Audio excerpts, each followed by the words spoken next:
กาช่วงพักเบรกการแข่งขันเรือเนาะพี่น้องเนาะอันนี้ก็สิพาพี่น้องมาเบิ่งเขาดินเจ็ตสกีไฟบอร์ดพี่น้องเนาะไฟบอร์ดมันใส่แรงนั่นน้ำจากเจ็ตสกีพี่น้องเนาะให้คนลอยได้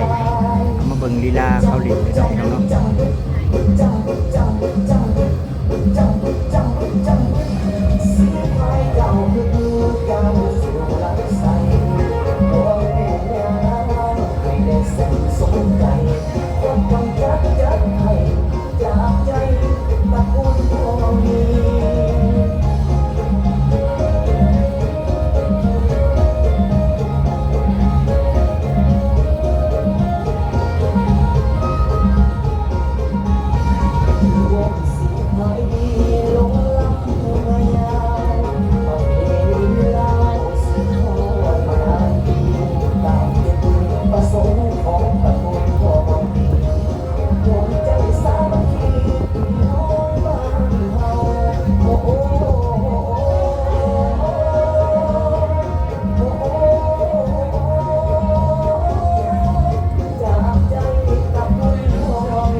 มันก็สิขาดหน่อยเนาะ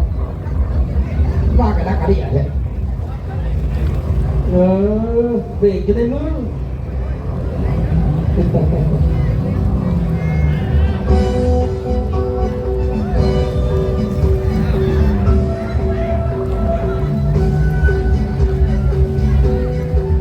ี่น้องเราได้ส้มเดซี่ครับเรือส่วนเรือกับมาเบิ่งเรือลอยน้ำดินไป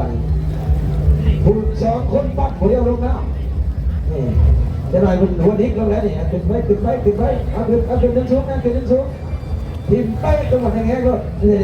ฮะมาเห็นบ่